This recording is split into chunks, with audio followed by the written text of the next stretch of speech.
ரொம்ப நல்லா தெரியும். ஆனால் 2 பேரும் சொல்கிறது, அவர் என்ன ஆட்சியை கொடுத்தாரோ அந்த ஆட்சியை கொடுக்குறேன்னு. அவர் கொடுத்த ஆட்சியை பற்றி எந்த ஊடகமே வெளியிடாத ஒரு விஷயம் என்னன்னா, சிஏஜி அப்படின்னு ஒன்று இருக்குது. அந்த ஆடிட்டர் ஜெனரல் அவர் கொடுத்த அபிப்பிராயம், அவங்க தான் வந்து ஒரு அந்த நாட்டினுடைய வளர்ச்சி, ஒரு மாநிலத்தினுடைய வளர்ச்சி என்னாச்சு அப்படிங்கிறதெல்லாம் அவங்க தான் டீட்டெயில் கொடுப்பாங்க.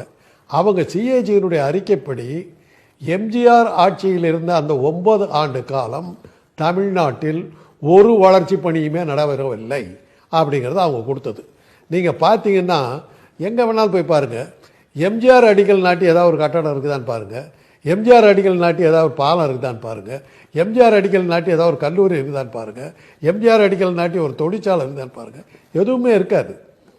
எனக்கு ஏன் அதெல்லாம் தெரியும்னா, என்னுடைய அண்ணன் எம்ஜிஆருடைய முதலமைச்சராக இருந்தபோது அவர்கிட்ட தொழில் அமைச்சராக இருந்தார், விவசாய அமைச்சராக இருந்தார், சபாநாயகராக இருந்தார். அப்போ அவர் கூடவே நான் அந்த வீட்டில் தான் வாழ்ந்துக்கிட்டு இருந்தேன். அவர் தொழில் அமைச்சராக இருந்தபோது தொழில் துறை வளர்ச்சிக்கு எம்ஜிஆர் என்னென்ன செஞ்சாருங்கிறதெல்லாம் எங்களுக்கு நல்லா தெரியும். சில விஷயமெல்லாம் வெளியில் சொல்லக்கூடாது, நாகரிகங்கிறது அதெல்லாம் எங்களுக்குள்ளே இருக்கிற விஷயம், அதெல்லாம் நம்ம சொல்லக்கூடாது. இது மாதிரிலாம் நடந்த அந்த ஆட்சியை தர்றேன்னாங்கன்னா என்னை போல் அவ்வளோ நெருக்கமாக இருந்தவங்களுக்கு சிரிப்பு தான் வருது. அந்த ஆட்சியை கொடுக்குறது நீ சும்மா இரு, அதை நானே பண்ணிட்டு போவேன். ஒன்றும் செய்யலைங்கிறத ஏன் இப்படி சொல்கிறீங்க? எம்ஜிஆர் ஒன்றும் செய்யலைங்கிறத இப்படி சொல்கிறாங்களா? அப்படி தான் புரியுது. அவர் செஞ்ச ஒரு பெரிய நல்ல காரியம் என்னன்னா, நல்ல காரியம் சொல்ல மாட்டேன், மக்களை கவரக்கூடிய ஒரு கவர்ச்சிகரமான அம்சம் என்னன்னா, சத்துணவு போட்டது. சத்துணவு கூட இவர் ஆரம்பிக்கலை. நீதி கட்சி 1935ஆம் வருஷம் நீதி கட்சி ஆட்சியில் இருந்தவங்க தான் சத்துணவே வந்தது. பள்ளிக்கூடத்தில் பசங்க படிக்க வரணுன்னா உணவு கொடுக்குறேன்னு சொன்னால் தான் வருவாங்கன்னு சொல்லி சத்துணவு ஆரம்பித்தது நீதி கட்சி.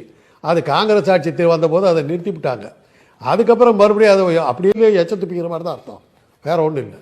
ரஜினியும் கமலும் கலைஞர் கருணாநிதியோட நெருங்கிய நண்பர்களாக இருந்தாங்க.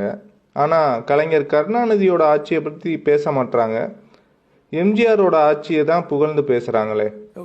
கலைஞர் ஆட்சியை புகழ்ந்து பேசுகிறது திமுக